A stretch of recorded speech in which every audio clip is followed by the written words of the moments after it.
Welcome to the Hindu Daily. Today we're taking a deep dive into the diverse and really crucial stories shaping our world fresh from the pages of the Hindu. That's right. Today's deep dive will take you through, well, various sections, from compelling editorial insights to critical global and domestic issues. And even a fascinating journey into science and social policy, I believe. Exactly. Our mission, as always, is to sort of distill the most important nuggets of knowledge and insight for you. Making you truly well-informed without having to wade through all the sources yourself. Precisely. Okay, let's unpack this with our first piece then. It's an editorial titled The Chained Academy, India's Eroding Academic Freedom.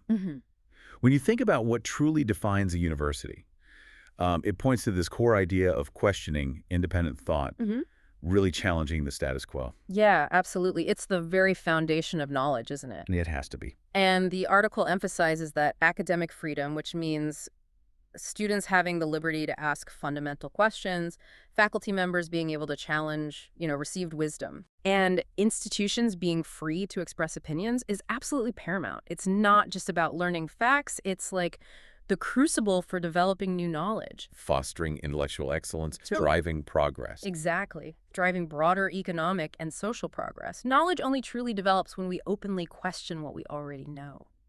But the article paints a rather, well, disturbing reality in India. It claims that curricula are increasingly regulated. Readings are prescribed or even explicitly excluded, promising research gets stifled, and funding is directly or indirectly controlled by the central government. Yeah, that control aspect is key. It asserts that this environment makes fundamental research rare, if not impossible, and even links it directly to India not producing Nobel laureates in the sciences for decades. Which is a powerful and, frankly, quite sobering claim. It truly is. And the piece provides specific examples of these restrictions that are quite eye-opening. It details how any freedom for discussions perceived as critical of the ruling party can be severely circumscribed. Leading to administrative or even legal action. Sometimes swift action, yes. Consider social media posts, for instance. The article notes they can lead to disciplinary or legal action against academics. Wow. And what's particularly striking is the specific anti-government activities undertaking required for faculty traveling abroad. It's a literal written agreement. You mean they actually have to sign something? Yes, stating, I will not participate in any anti-government activities. While I am abroad, whether on official duty or a personal visit, I shall be subject to all the provisions of government servants' conduct rules, including rules about talking to the press or criticizing the government. That's quite something. And these intrusions, the article notes, are extending to private universities too. Why? Because risk-averse promoters don't want to antagonize the government. So if that's the reality, it makes you wonder about that essential balance between university autonomy and accountability. What vital role do universities truly play in society beyond just teaching? Well, connecting this to the bigger picture, universities are presented as far more than just teaching institutions. They act as conscience keepers in society. Conscience keepers. How so? Public intellectuals from their faculty engage in robust public debate, scrutinizing societal norms.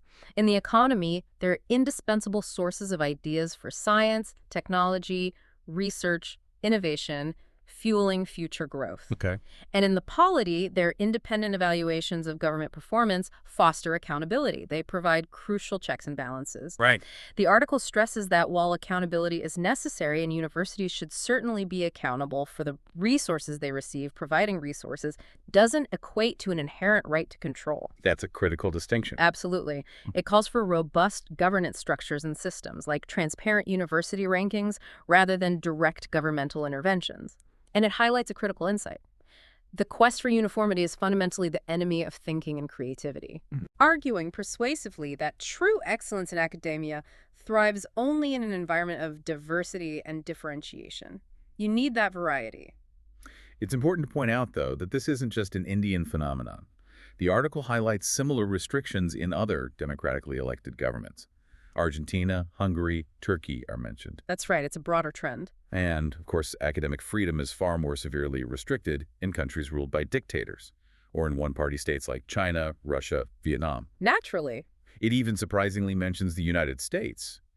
Under former President Donald Trump, the federal government was seen slashing research grants and imposing curbs on leading public universities. Yeah, so this pressure on academic institutions is a global trend, really, in varying degrees. Which raises an important question.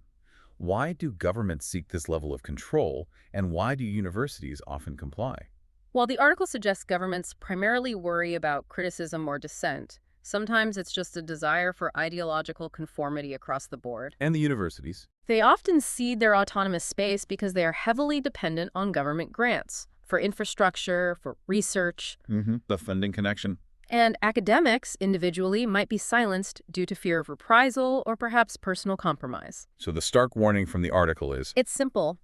The absence of academic freedom in universities will inevitably harm the teaching-learning process, stifle thinking and creativity in research. And ultimately? Ultimately, the entire economy, society, and polity will be the losers. The core insight here is that academic freedom isn't a luxury. It's the fundamental bedrock for a nation's intellectual, economic, and even political vitality. Suppressing it isn't just about limiting dissent. It's about crippling future innovation and societal progress. It's a serious long-term problem. Okay, from that foundational bedrock of knowledge, let's pivot to another area where geopolitics and technology are colliding. India's drone diplomacy in the Indo-Pacific. Ah, yes, drones. Here's where it gets really interesting. We've seen drones become a true war game changer, haven't we? Definitely. The second Nagorno-Karabakh conflict in 2020 really cemented that. UCAVs. Yeah. They moved from just reconnaissance to being instrumental for precision strikes. Even for India and Pakistan, Operation Sindoor back in 2019 highlighted this shift in military strategy. Indeed. And the article points out that in the aftermath of those clashes, India is actively trying to upgrade and modernize its military, recognizing the drone's transformative power. So what are the key moves? A key move is the finalized order for 31 MQ-9B Reapers from the United States, both Sky Guardian and Sea Guardian models. And these are crucial for India's specific needs. Enhancing maritime domain awareness, that's huge. High-altitude surveillance for contested borders with Pakistan and China. Right, critical areas. And they also provide a significant leap in precision strike capabilities. They fill gaps left by older Israeli systems like the Harop loitering munition and the Heron. Useful, but not the most advanced anymore. But the global dynamics of drone supply are rapidly shifting, aren't they? The article questions whether U.S. drones are even sufficient to meet their own domestic demands, let alone for export. That's a major point. It cites a New York Times article revealing a growing gap between American systems and those from, say, Russia and China. And the Missile Technology Control Regime, the MTCR. Right. The U.S.'s strict adherence to that, an agreement designed to limit the spread of missile and drone tech, has resulted in it falling far behind China and Turkey in the UAV export market. What kind of market share are we talking? Only about 8% as of late 2023, according to a CNAS report. That's quite low. So this creates a vacuum. A critical geopolitical vacuum in the Indo-Pacific, yes. Especially given the significant China factor. Meaning? Well, a number of countries in the region, Vietnam, the Philippines, Taiwan, South Korea, Japan, have relations with China that are strained at best. They desperately need advanced maritime domain awareness capabilities to monitor and counter China's escalating use of gray zone warfare. Using non-military tactics like Coast Guard ships, militia. Exactly. To enforce disputed territorial claims, like in the South China Sea. Now, Israel, a traditional drone supplier, is preoccupied in West Asia. And Turkey, while a primary option for high-performance, cost-effective systems, often has a fairly adversarial relationship with India. So direct large-scale procurement is challenging. Right. So this confluence of factors. It opens a unique strategic window for India. So this is where India's opportunity truly lies. The article frames this as a chance for India to fill that U.S.-shaped vacuum in the Indo-Pacific drone market, boosting trade, influence, and meeting its own needs too. Exactly. It fulfills multiple objectives. The article offers a few key recommendations for India to capitalize on this, despite its, well, notorious bureaucratic hurdles and a historically public sector-dominated defense industry. What kind of recommendations? Leveraging existing ties with Israel, for one. Using learnings from joint production ventures to significantly better its domestic UAV ecosystem and production. So building up local capacity. Yes, but beyond just producing everything domestically, the article advocates for engaging in technology-sharing regimes with like-minded countries in the Indo-Pacific. Why is that important? to further mutual interests and foster trust-based relationships in a region that's becoming increasingly polarized. It's a compelling vision. For India to become a key supplier of fixed-wing UAVs. Moving from being primarily an importer to a significant exporter and playing a larger role in regional security. It's a potential strategic shift. Okay, moving from drones to digging deep into the earth. Let's talk about China's two-decade dominance in Africa's mining sector. There's an opinion piece asking, is the tide finally turning? Yeah, it's a really interesting question. The article argues that a new wave of resistance is indeed challenging China's long-standing hegemony. What's driving this resistance? It seems to be driven by increased scrutiny from African governments, plus growing civil society activism. There's a sense that Chinese firms often haven't delivered on promises. Like skills transfer or infrastructure development? Exactly. So African nations are increasingly asserting their rights to value-added development. They want to process raw materials locally, not just export them raw. The old model isn't working anymore. It's no longer tenable for a region demanding agency, accountability, and, frankly, economic sovereignty. And the article gives some concrete examples of these disproportionate benefits and the pushback, Yes. like the DRC. Yes, the Democratic Republic of Congo produces a staggering 80% of the world's cobalt vital for batteries, electronics. And China controls most of that output. Through deals like the Sycamines Agreement, China controls about 80% of that output. But there's been public outrage, like over $132 million in tax exemptions for Chinese companies just in 2024. Leading to renegotiation. Yes, the Congolese government renegotiated to significantly increase the DRC's stake in a joint venture with Chinese firms from 32% up to 70%. That's a huge shift. And the canceled sale of Chimef resources. Right. That sale to China's Norin Mining was canceled last year after Congo's state-owned miners strongly opposed it. It shows this new assertiveness. Are there other examples across the continent? Oh, yes. The article paints a clear picture. In Namibia, China's Xinfeng Investments faced accusations of bribery to acquire its lithium mine. And it exported thousands of tons of raw lithium ore without building the promised local processing facilities, plus reports of hazardous working conditions. That's a good look. What about Zimbabwe?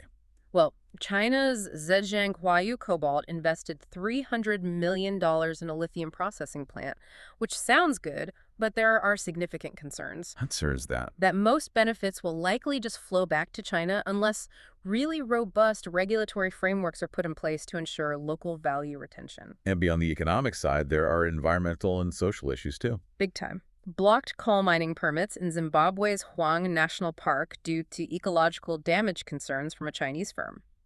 A catastrophic acid spill from a Chinese-owned copper mine in Zambia contaminated a critical water source. That's terrible. And growing resistance against the massive Lobe-Kribi iron ore project in Cameroon. Local NGOs warn it threatens vital ecosystems, public health, cultural heritage. It's a long list. So, given all this, what are African governments doing strategically? Are we seeing concrete policy changes? We are, and it's a significant development. The article highlights strategic policy changes designed to force local beneficiation processing raw materials within the country. Like export bans. Exactly. Zimbabwe banned the export of unprocessed lithium in 2022 to force local processing plants to be built.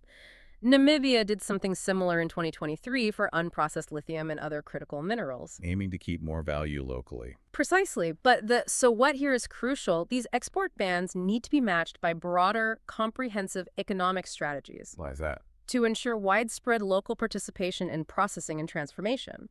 Otherwise, you risk just shifting exploitation from one form to another or allowing new kinds of elite capture that don't benefit the wider population. Right, it needs to be holistic. Absolutely. The article concludes with this powerful vision.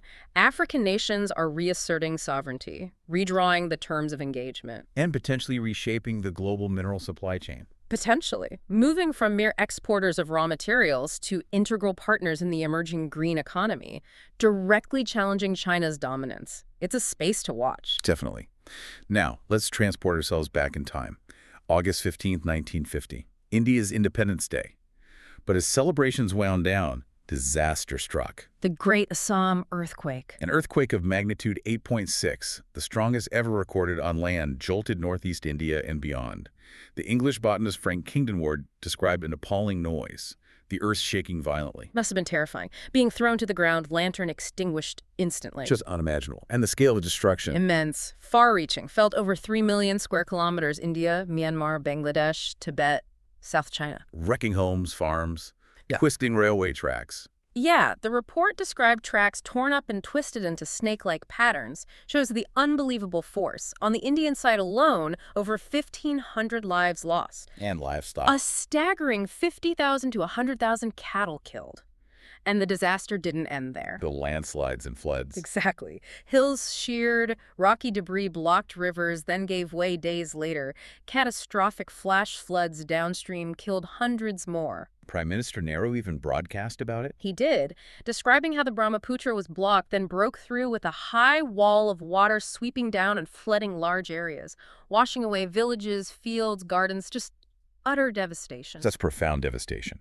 Okay, let's get into the scientific unpacking, the geological why and how, what caused such a monster quake. Well, what's fascinating is that the quake occurred along the active collision boundary of the Indian and Eurasian plates, specifically near the eastern end of the Himalayas, and quite shallow, just 15 kilometers deep. And this event was scientifically significant. Hugely, it spurred the expansion of seismographic networks worldwide, contributed significantly to developing plate tectonics theory as we understand it today. And the eastern Himalayas are particularly complex. Very complex tectonically speaking. GPS data shows the Indian and Eurasian plates converging, but the rates vary significantly in the eastern Himalayas. Why the variation? It's due to the unusual structure, the involvement of the Sunda plate, and this sharp hairpin bend in the mountain range called the Eastern Himalayan Syntaxis, or EHS. Okay. And unlike most Himalayan quakes, which are thrusting one plate sliding over another, the 1950 quake also showed unusual strike-slip motion. Meaning blocks sliding past each other horizontally. Yes, suggesting a connection with the syntaxis's complex geometry.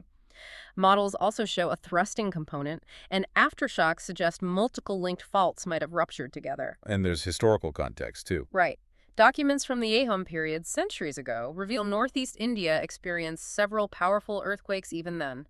It highlights the region's long, active seismic history. Which brings us, inevitably, to the present and future. What crucial lessons does the 1950 quake offer for today, especially with so much development happening there? Yeah, that's the critical question. Can a similar earthquake strike northeast India again? And the answer is, As the Indian plate continues its northward push, earthquakes are an integral, inevitable part of the region's future. We just don't know precisely when, where, or how strong the next big one will be. but the potential is there. Definitely. For now, we know the Central Himalayas are potentially the most active segment capable of generating a 1950-type quake, but the article strongly warns about our increased vulnerability today. Because of The exponential growth of the built environment and urban areas. The landscape is vastly different now. Many more people, many more structures at risk. So we need to learn from the past. Critically, the article stresses the need to reflect on the images from the 1950 quake when planning development, heavy infrastructure projects, large dams in this tectonically fragile area. The key takeaway then. The Himalayan tectonic segments, all along that 2,500-kilometer stretch, are fully capable of producing earthquakes of magnitude 8.6 or higher. The Earth will continue to move. Building resilience is up to us. A sobering reminder. Okay, let's move on to a crucial social policy topic. The union government is considering revising parental income limits for scholarships for marginalized students. Pre- and post-matrix scholarships, yes. A potentially significant move for educational access. What's the current limit? Currently, the parental annual income limit is 2.5 lakh. The Ministry of Tribal Affairs is looking to raise this to 4.5 lakh for ST scholarships. And similar discussions for SC, OBC, DNT students. That's right. These are centrally sponsored schemes, usually 60.40 union states funding, but 90 point more for Northeast states to encourage development there. And eligibility. Indian national, generally. Post-matric is after 10th grade. Pre-matric usually covers IX and X. But there's an exception for SC students. Yes, for SCs, pre-matric is available from grades 1 to 10 if a parent or guardian works in an unclean or hazardous occupation, recognizing those extra challenges. Now, what's really puzzling and frankly concerning is the trend in beneficiary numbers. They've been falling. Significantly, yes, according to available government data. It's quite striking. Not significant. For SC pre-matric scholarships, a staggering 30.63% drop between 2021 and 2024-25. Wow, nearly a third. SC post-matric saw a smaller but still concerning 4.22% drop. But look at OBC, EBC, and DNT pre-matric, down from 58.62 lakh beneficiaries in 2021-22 to just over 20.25 lakh in 2023-24. That's a massive fall. And similar declines for their post-matric scholarships, 43.34 lakh down to 38.42 lakh. For STs, pre-matric dropped by 4.63 lakh beneficiaries, post-matric by 3.52 lakh. These numbers highlight a real problem of access, don't they? They absolutely do, despite the clear need, and parliamentary committees have weighed in. What are they saying? Committees on welfare of OBCs and tribal affairs have stressed the vital importance of these scholarships. For OBCs, the panel recommended a suitable rise in the income limit, specifically suggesting doubling it. To reflect current economic realities. Exactly. And also a rise for top-class scholarships for high achievers. The OBC panel also questioned why pre-matric was only for Class IX and X. Arguing for earlier intervention. Yes, they recommended extending it down to Class V onwards to support foundational learning. A separate House panel noted the same for ST scholarships, also recommending revised income limits. So what does this all mean for you, our listener, and especially for the students needing this support? Well, the core message from these House panels is clear. The existing parental income limit of 2.5 lakh is just too low. It's outdated. It's preventing many eligible families who truly need the support from accessing it. Raising the limit isn't just admin, it's about fundamentally extending coverage. Enabling more students to pursue education. Exactly. Enabling more students from marginalized communities to fulfill their potential, contributing to a more equitable society. It's about opportunity. Okay, finally today, let's turn to a highly contentious issue that just erupted in the tech world. U.S. President Donald Trump publicly demanding Intel CEO Lip-Bu Tan's immediate resignation. Yes, posted on Truth Social, calling him highly conflicted, very public, very direct. That's a strong accusation. What's the basis for this demand? Why now? It stems from a letter dated August 5th from U.S. Senator Tom Cotton to Intel's chairman.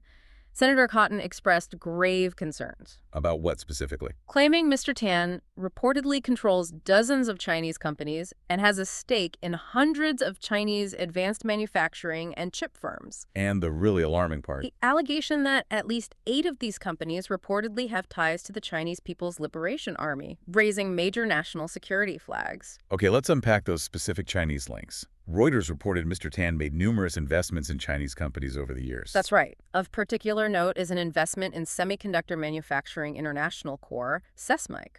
SMIC wasn't that flagged by the U.S. already? Yes, in 2020 over alleged links to China's military.